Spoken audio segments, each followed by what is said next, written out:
Sean bienvenidos al primer episodio de Psique Fibonacci.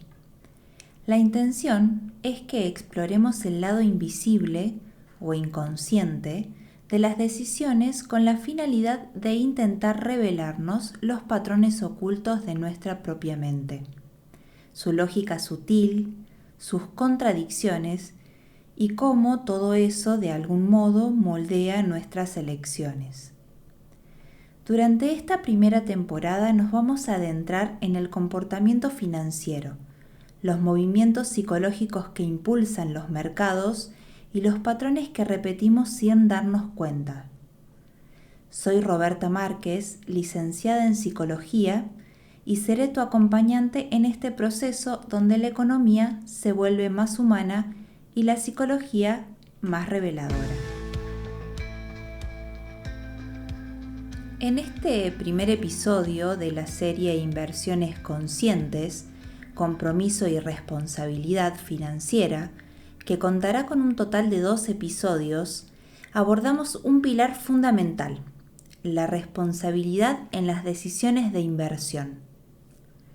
La parte número 1 va a consistir en tratar el tema sobre evitar estafas y tomar el control. Y te preguntarás, ¿por qué es importante hablar de esto? La razón por la cual esto es tan importante es porque invertir sin conciencia es, de algún modo, abrirle la puerta a riesgos que son innecesarios. Hoy vamos a explorar cómo la responsabilidad puede ser tu mejor escudo frente a fraudes financieros y tu primer paso hacia una autonomía económica real. Quiero dar inicio a este espacio hablando de lo que considero uno de los principios fundamentales, tanto para la vida como para las inversiones. Lo que, según mi parecer, constituye el eterno proceso de transformación. Proceso definitivo que una vez iniciado nunca termina, que nos acompaña tanto en la individuación como en todos los procesos que llevamos a cabo, y que en definitiva enriquece los pasos que damos en todos los proyectos que iniciamos. Y me refiero a la responsabilidad personal. Y aunque este concepto se aborda desde diversos paradigmas, me voy a centrar en algunas consideraciones filosóficas, ya que es el área sobre todo de mi interés. Y la filosofía ha explorado la responsabilidad personal desde varios enfoques. Es un tema que, ha despertado el interés también de grandes pensadores a lo largo de la historia y ha sido analizado desde múltiples perspectivas. Pero en general trata sobre la relación que hay entre la libertad individual y las consecuencias de nuestros actos. Y al respecto, desde la filosofía existencialista de Jean-Paul Sartre y Simone de Beauvoir, se sostiene que el ser humano está condenado a ser libre, lo que implica que no hay una esencia predeterminada que nos defina, sino que de alguna forma cada uno es responsable de lo que hace de su existencia, y en este sentido la responsabilidad personal es absoluta. Esto significa que no podemos culpar a las circunstancias o a otros por nuestras elecciones.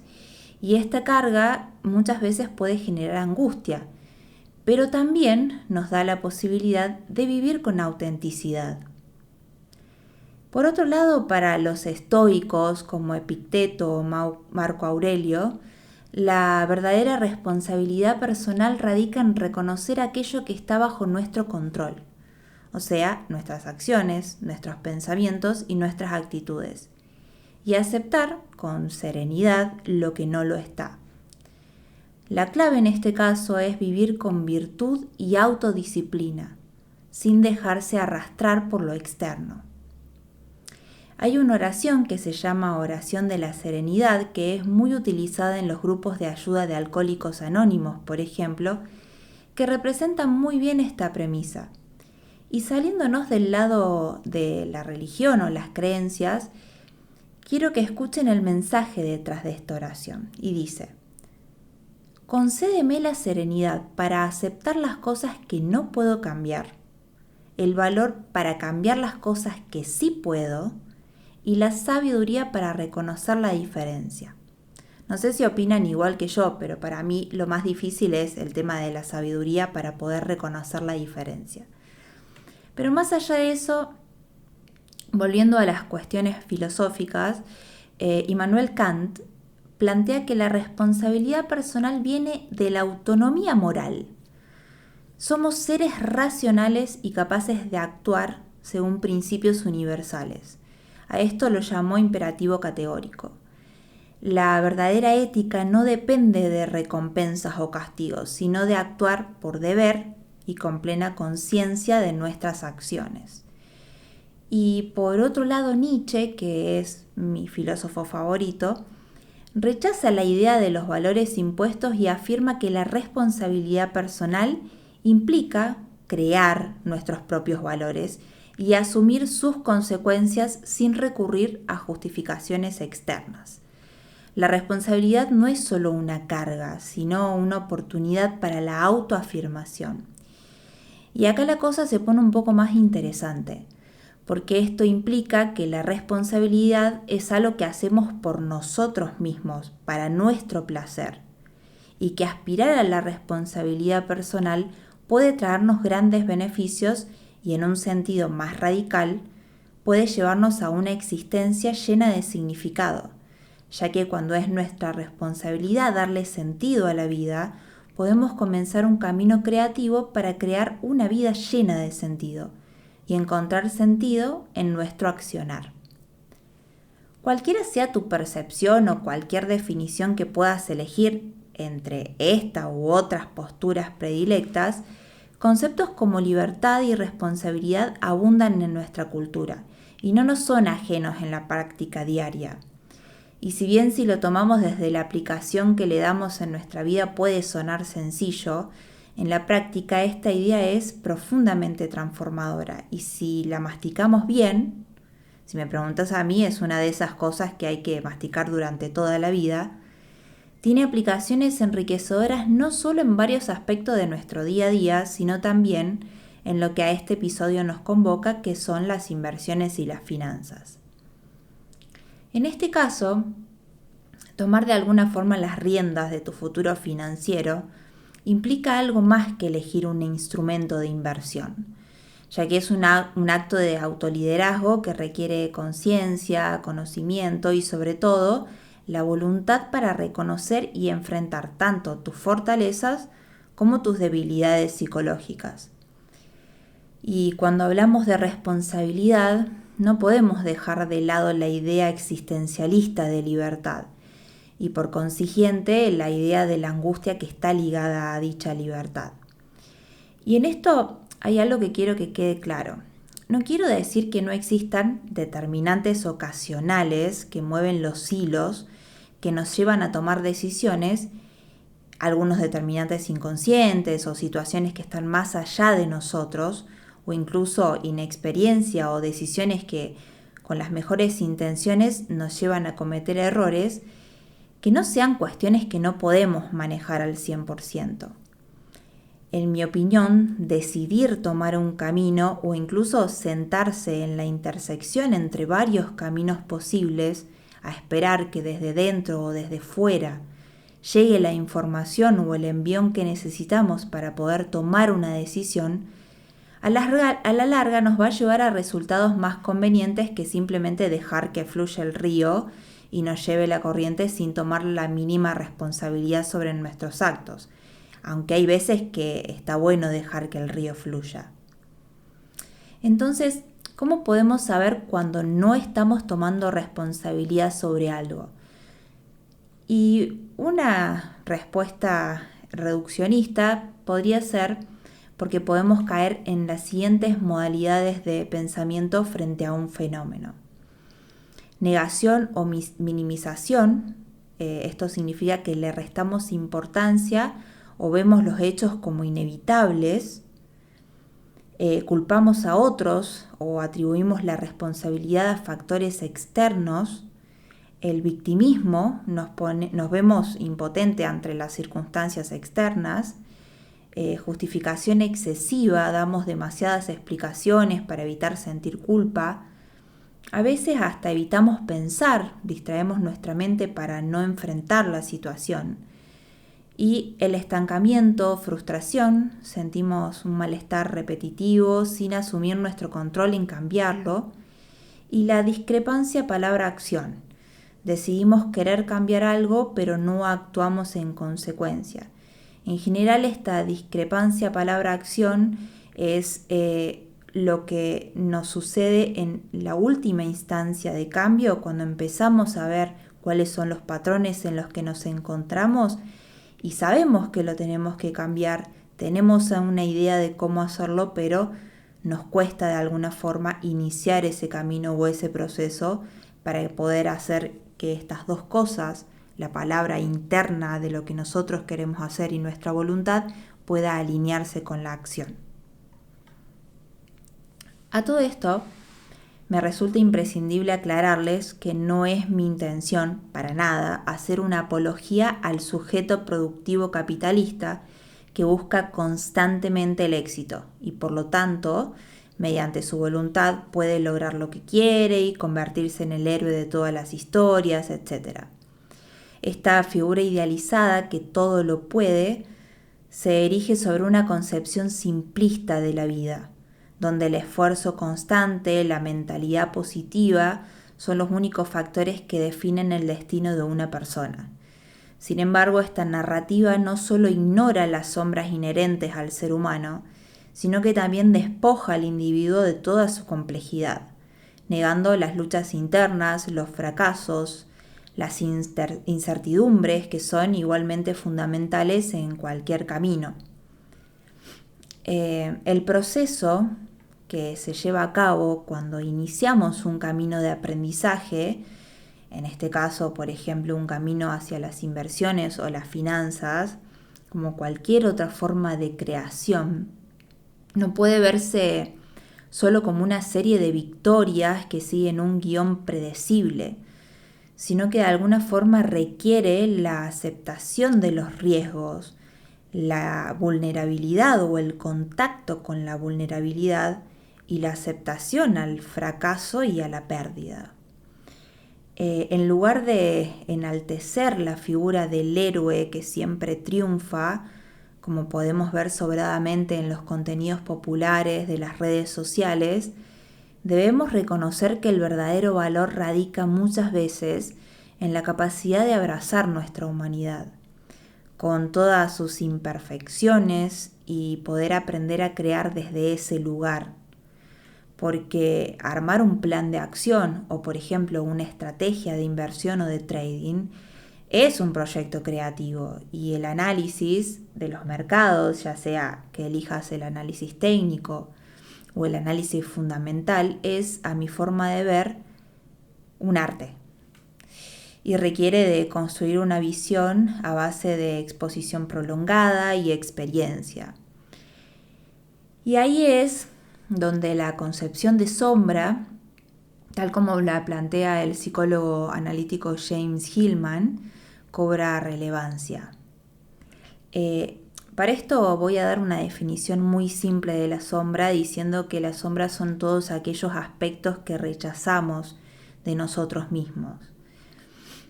Y de alguna forma habitar esta sombra no significa simplemente aprender a tolerar lo oscuro, o lo que no nos gusta, o el error, la falta, las imperfecciones, sino usarlo como una fuerza transformadora que nos permita vivir con mayor autenticidad, resiliencia y creatividad. Y esto es bastante definitorio en un mundo que constantemente nos invita a ser más que simple engranajes de una máquina productiva. Y hay una razón por la cual la diosa de la encrucijada, Hécate, también está asociada a la oscuridad, a lo místico y a la noche. Y esta razón tiene que ver con el hecho de que tanto la oscuridad externa como la interna son componentes fundamentales de nuestro viaje vital. ¿Y por qué traigo algo como la encrucijada a esta charla sobre inversiones?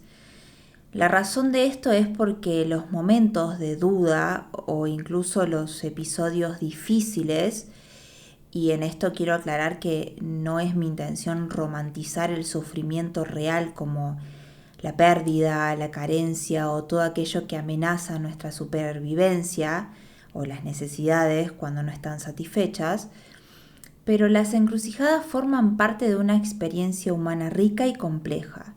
Y desde mi perspectiva, estos momentos son aspectos valiosos e incluso privilegiados que merecen ser vistos, integrados y no renegados ni olvidados. Entonces, ser responsables con nosotros mismos también implica ejercitar la amabilidad y la gentileza interior, hablarnos con aliento cuando nos equivocamos y permitirnos la incertidumbre cuando no podemos tomar una decisión, ya que sentir la angustia ante la indecisión es parte del proceso. No saber algo está bien y el vacío también está bien. El silencio es algo esperable y algo deseable en muchas situaciones. A veces hay que apartarse para poder considerar nuestras opciones o incluso tomar distancia de alguna temática para poder verla en perspectiva. A veces la inacción puede ser una bendición si decidimos respetar el tiempo que necesitamos para tomar una decisión que por lo menos nos permite estar en paz con nosotros mismos. Como dice el supercomputador con inteligencia artificial Multivac de la historia corta de Isaac Asimov, la historia se llama La última pregunta, es una de mis historias favoritas de Isaac Asimov, se las recomiendo leer, es muy corta, está en internet, la pueden encontrar gratis en cualquier página, solo googleenla. Esta inteligencia responde a ciertas preguntas, datos insuficientes para una respuesta significativa. Y eso está bien, incluso para una inteligencia artificial. Creo que es algo que la inteligencia artificial actual debería aprender, ¿no? No siempre dar una respuesta, incluso cuando tiene que inventarse algo que no está bien, que no es correcto y demás. Pero más allá de esa reflexión, no siempre tenemos todas las respuestas y hay que aprender a llevar las preguntas con nosotros a todos lados. La paradoja de la sabiduría es que la única forma de aprender y de adquirir conocimiento es considerarse un eterno ignorante y sentirse como tal. Y la ignorancia muchas veces trae duda, trae inseguridades y hasta incluso la posibilidad de paralizarnos y de frustrarnos. Volvamos ahora a los pagos de la psicología y hablemos un poco de Carl Rogers, que hablaba del concepto de locus de control. El locus de control describe en dónde una persona sitúa la responsabilidad de los eventos en su vida. Si crees que el éxito o el fracaso en tus inversiones o en cualquier empresa dependen exclusivamente de factores externos como el mercado, los consejos de expertos o la suerte, entonces tu locus de control está por fuera. Pero si entendés que tus decisiones, tus conocimientos y tu disciplina son elementos claves, entonces podés comenzar a desarrollar un locus de control interno, que es una mentalidad esencial para evitar errores costosos y minimizar la influencia de las emociones. Hay que tener en cuenta que ninguno de los dos es un ideal, ningún extremo es un ideal. Entonces, es toda una práctica tratar de determinar cuando en una situación específica nos inclinamos por algún sesgo a darle o atribuirle más importancia a un factor externo sobre algo que podemos controlar o un factor interno sobre algo que está más allá de nuestro poder. Entonces, volviendo a lo que es el tema del locus de control, cuando nosotros desarrollamos un locus de control interno, puede ser una herramienta para poder, como hablábamos con respecto a la oración de la serenidad, cambiar lo que se requiera cambiar para alcanzar los objetivos que nos proponemos. Incluso para ser lo suficientemente críticos para poder evaluar si nuestros objetivos están en armonía con nuestro ser o son algo, por ejemplo, que nos está imponiendo la sociedad o nuestro entorno. Esto requiere de afianzar el locus de control interno, ya que lo que los otros esperan de nosotros no nos define necesariamente. Por eso es importante enfocarnos en quienes realmente somos o en todo caso en quienes queremos ser. En otras palabras, adquirir la capacidad para buscar nuestra responsabilidad en los hechos que nos suceden o en su defecto. Si algo no depende de nosotros o nos pasó algo que no podíamos controlar, poder aislar ese hecho de las cuestiones que sí podemos responder activamente, ya sea en su construcción, desconstrucción o accionar, y así poder distinguir entre la voluntad, las imposiciones sociales y nuestro ego. Hay una famosa frase de Aleister Crowley que dice: haz tu voluntad, será toda la ley. La clave es que esa voluntad no surja ni del miedo ni de la presión externa, sino de un conocimiento profundo de nosotros mismos. Que, hablando de procesos, los procesos son algo constante, no son un definitivo a alcanzar en la vida y ya está.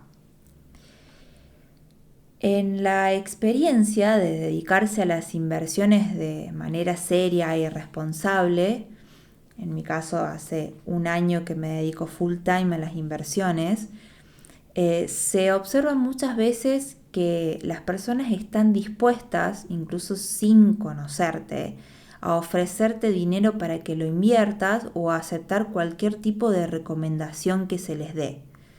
Más que recomendaciones, prefieren que se le indique directamente qué hacer con su dinero para ganar más. Este fenómeno refleja algo más profundo que una simple búsqueda de rendimientos financieros. Habla de cierta desconexión entre la responsabilidad personal y la ilusión de que alguien más puede arreglar o gestionar tus finanzas de una manera casi mágica. Esto también tiene que ver con los mensajes en los que estamos todo el tiempo receptando de las redes sociales, que venden la idea y la ilusión de que es muy fácil hacer dinero de una forma rápida, sencilla, simplemente invirtiendo una cantidad de dinero, ¿no? Lo que quiero aclarar en este caso, ya que estamos hablando de finanzas, es que no soy asesora financiera. Mi camino no está orientado a decirle a las personas qué es lo mejor para ellas, porque sinceramente no lo sé. Cada quien debe descubrirlo por sí mismo. Y mi objetivo es, de alguna forma, en esta primera temporada que vamos a hablar de inversiones, compartirles cómo poco a poco he aprendido qué es lo mejor para mí. Este aprendizaje que surge de mis errores, de mis aciertos y de un proceso continuo de autodescubrimiento, ya que es un trayecto personal y no una fórmula universal. Mi invitación es que mediante la comunicación, como milenariamente se hacía en comunidades indígenas alrededor de un fuego, las historias de experiencias personales permitan trazar trayectorias individuales para que cada uno pueda alimentar de alguna forma su propio crecimiento. Ya sea que te interesen las inversiones, las finanzas o ya seas inversionista, sabes que no hay fórmulas mágicas para ganar dinero. El mercado opera como la vida misma y para poder tener éxito en una empresa cualquiera sea esta, no solo depende del capital que tengas, sino que aparte depende del tiempo y de los recursos que invertís, no solamente en cuanto al conocimiento que tenés o vas adquiriendo de la experiencia y el aprendizaje, ya sea formal o informal, que tenés del negocio, sino también de tus capacidades particulares. Y no me refiero a que necesitas tener capacidades especiales para poder dedicarte a cualquier proyecto, sino conocer cuáles son tus particularidades para poder saber cómo usarlas para apalancar el proyecto, ya que al ser todos personas diferentes, cada uno, para lograr el mismo objetivo, necesitará tomar caminos diversos. Cada persona tiene una forma de funcionar, capacidades propias de su personalidad y sus preferencias que determinan ciertas modalidades de actuar que pueden ser más beneficiosas o satisfactorias. Entonces, el problema principal surge cuando esta disposición a delegar por completo se mezcla con el constante entrenamiento mental al que nos someten las nuevas tecnologías de la información. Estas nos impulsan de alguna forma a buscar recompensas rápidas y fáciles, por ejemplo los reels y todo lo que consumimos en las redes sociales, y además nos hacen sentir insuficiencia, ya que generan imágenes de personas aparentemente perfectas, exitosas, felices, completas, realizadas, que se combinan con falsas promesas de mercado o con la intención de venderte algún tipo de servicio. Entonces, vamos a volver un poco a la filosofía, y esto me lleva a hablar sobre lo que vamos a llamar de alguna forma la voluntad de poder banalizada. Me refiero al concepto de superhombre de Nietzsche, que se refiere a superhombre por el tema de poder de alguna forma tener control sobre la voluntad. Y me refiero a cómo muchas personas hoy en día entienden esta idea de superhombre a través de redes sociales, a través de videos de YouTube que son de autosuperación, sin haber profundizado en la filosofía de Nietzsche o en obras de otros pensadores de los cuales Nietzsche se alimenta, como Schopenhauer, por ejemplo. No voy a entrar tanto en esta discusión, pero sí quiero recalcar que a menudo estas personas evitan enfrentar sus propias crisis existenciales y en lugar de esto se aferran a estos mensajes superficiales. Por eso es que a este tipo de interpretación lo llamo banalizado. Pensá en estos discursos de autoayuda que dicen cosas como que vos podés, como que si te esforzás podés, como que la fuerza está en vos, y que se ven envueltos en un halo de capitalismo, voluntad, de éxito personal, etc. A primera vista, estos mensajes parecen motivadores y capaces de fortalecer nuestra voluntad, pero en realidad son un poco más que placebos emocionales que generan descargas químicas efímeras que se apagan rápidamente, dejándonos nuevamente frente a un vacío existencial. Estos mensajes de alguna forma siembran una falsa sensación de incapacidad, terminan limitando nuestro potencial. Y bueno, la razón detrás de estos mensajes es estratégica, ya que buscan tu dependencia, convertirte en un consumidor de un servicio, mientras la psicología en su núcleo busca empoderar a la persona para que sea su propio agente de cambio. Ciertos modelos de coaching pueden inherentemente tender a generar una dependencia de la guía de un experto externo.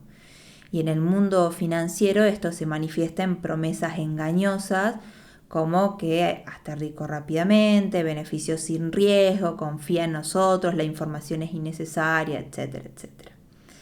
Entonces estas tácticas no solo crean expectativas falsas, sino que preparan el terreno para estafas piramidales y otros esquemas fraudulentos.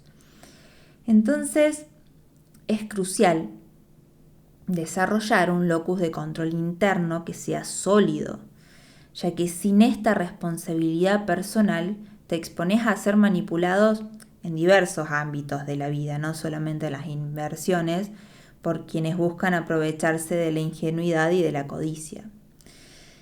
Ahora, el tema es que desarrollar esta mentalidad no ocurre de la noche a la mañana, y aparte que es un proceso continuo que requiere introspección, práctica, y como la mayoría de las herramientas de la vida, una vez que las adquirís, no es que se automatizan, no es que de repente vas a poder determinar en todos los factores de tu vida cómo manejar las situaciones, sino que cada suceso va a requerir del esfuerzo de adoptarla y reutilizarla.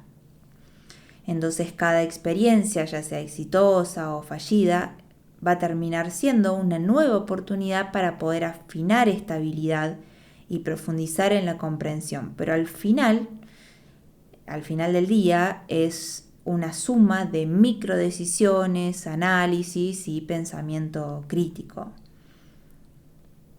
Entonces, es una reflexión válida entender que en ciertos dominios de alta especialización, como por ejemplo lo que estamos hablando, las decisiones y las gestiones financieras complejas, donde la experiencia certificada es crucial, la delegación a profesionales que están debidamente matriculados, asesores financieros con aval, etc., puede ser una decisión lógica y responsable, ya que esto implica reconocer nuestras limitaciones y buscarnos la guía de quienes poseen el conocimiento y la habilitación para navegar esos terrenos. Sin embargo, la experiencia vital, en su mayor espectro, particularmente en las etapas de maduración personal, nos sitúan inherentemente como los principales artífices de nuestro devenir. El avance y la realización de nuestros objetivos vitales no dependen primordialmente de la casualidad, sino de una comprensión profunda de nuestras propias competencias, de la dinámica de los sistemas en los que nos desenvolvemos y de las capacidades de ejercer toma de decisiones reflexivas. Y si bien la incertidumbre y los eventos ajenos a nuestra voluntad son una realidad innegable, la clave para trazar nuestro rumbo reside en la acción intencionada, informada por el entendimiento y sustentada en la internalización de la responsabilidad sobre nuestras elecciones, incluso cuando la decisión responsable implica pedir ayuda o buscar a un profesional, en este caso, por ejemplo, un asesor financiero para que realmente pueda asesorarte sobre qué realizar. Y en esto vuelvo a hacer hincapié sobre esto de recalcar la importancia de trascender la romantización superficial de la pura voluntad, porque es una noción banal que nos impulsa a creer que la mera intención basta para moldear la realidad. Y de igual manera debemos desmitificar la idea de que la responsabilidad individual implica ser dueños absolutos de nuestro destino y por ende los únicos culpables de los resultados que obtenemos. Esta perspectiva simplista ignora la intrincada red de factores que influyen en nuestra vida. La realidad es que los contextos en los que cada persona se desenvuelve son tan diversos como las propias individualidades. Las oportunidades, los recursos, el capital social y cultural varían enormemente de una persona a otra y varían a lo largo de nuestra vida. Entonces, pretender que todos partimos del mismo punto de inicio o que enfrentamos las mismas barreras es una falacia que perpetúa la injusticia y la incomprensión, sobre todo la injusticia con uno mismo, ¿no? Entonces, volviendo al locus, para poder desarrollar un locus de control interno, la convicción de que nuestras acciones tienen un impacto significativo es fundamental para la autonomía y la proactividad. Sin embargo, la internalización del control no debe traducirse en una ceguera ante las poderosas fuerzas externas que moldean nuestra vida y el mercado en general. Factores económicos, políticos, sociales, eventos fortuitos ejercen una influencia innegable en nuestros caminos y en nuestros resultados. Entonces, en lugar de una visión dicotómica que enfrenta la voluntad individual contra el determinismo externo, es necesario adoptar una perspectiva dialéctica, reconocer nuestra capacidad de agencia y la importancia de nuestras decisiones, al mismo tiempo que comprendemos la influencia de los contextos y las limitaciones estructurales que influyen en nuestra realidad. Esta comprensión matizada nos permite cultivar una responsabilidad que sea más realista y más empática, que considera las complejidades de la existencia humana y las desigualdades inherentes del mundo. De este modo, la madurez individual y colectiva radica en la capacidad de integrar la responsabilidad personal con una profunda conciencia contextual. Esto nos permite actuar con propósito sin caer en la autocrítica paralizante ante los resultados adversos. Entonces, esta concepción profunda nos va a llevar a una conclusión esencial, y es reconocer las fuerzas externas, que no implica resignación, sino un compromiso activo con el aprendizaje continuo, evaluado en función del crecimiento individual y no a través de la comparación con los logros de los demás. Lo fundamental radica en no permitir que los factores externos o aquello que escapa de nuestro control dicten nuestras decisiones de forma acrítica, ni que nos arrastren a la espiral de la queja constante, la frustración paralizante, la desesperanza y los sentimientos de desamparo.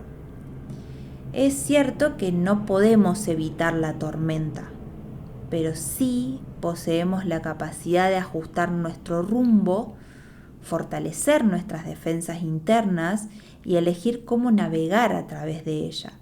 Esta adaptabilidad resiliente distingue al individuo responsable de aquel que se abandona al azar completamente. Y si el día de hoy me pedís una definición de éxito, diría, siendo muy reduccionista, ¿no?, que el éxito reside en la capacidad y la posibilidad de buscar incesantemente modalidades de acción que nos permitan vivir en coherencia con nuestra propia voluntad de una forma flexible. Esto implica tomar decisiones alineadas con nuestros valores intrínsecos, libres de imposiciones externas, ejerciendo control significativo sobre nuestra existencia, disfrutando de la libertad para explorar, crear, perseguir aquello que nos brinda significado y bienestar, siempre en respeto de la dignidad y de los derechos de los demás. Sin embargo, es crucial reconocer que la búsqueda de la felicidad se torna ardua cuando la supervivencia se convierte en la prioridad. En este punto resulta esencial reflexionar sobre nuestras circunstancias personales, aquellas que nos exigen invertir tiempo y energía en ámbitos que quizás no elegimos, así como sobre los privilegios, ya sean ganados o heredados, que podamos tener en este momento de nuestra vida, ya sea a un lado o al otro de la balanza en la que se sitúen diversos aspectos de nuestra vida. La responsabilidad nos interpela, no a la acción ciega para superar desafíos y alcanzar metas, sino a una profunda escucha interna, ya que ser responsable no implica rigidez, sino flexibilidad, y la capacidad de adaptación son tan vitales como la disciplina. Y con esto terminamos por hoy. El capítulo fue más largo de lo que en una primera instancia tenía intención. Ya vamos a ver los próximos episodios si los acorto un poquito. Me comentan cualquier cosa que les pareció en ese sentido. Y no me queda más que decirle gracias por acompañarme en esta primera parte de Inversiones Conscientes, Compromiso y Responsabilidad Financiera, que van a ser 2 partes. Espero de alguna forma que estas reflexiones te hayan brindado herramientas valiosas para tomar control de tus decisiones financieras y mantenerte alerta ante posibles fraudes. Y espero también haber contribuido a que puedas ver las cosas desde una perspectiva diferente. y que a partir de lo que hablamos hoy empieces a crear tus propias herramientas en cualquiera sea la empresa que quieras comenzar. En el próximo episodio vamos a explorar un poco más sobre la autonomía y la comprensión como pilares fundamentales de la responsabilidad de las inversiones. Si querés recomendar algún tema para que lo traiga a este espacio, podés escribirme por Instagram en @psique.fibonacci. Estoy más que contenta de leer tus comentarios, problemáticas o feedback, tanto positivo como negativo. Y en la descripción de este podcast vas a poder encontrar el enlace al Instagram, y en Instagram podés encontrar más información y otras redes sociales. Te abrazo y hasta la próxima vez.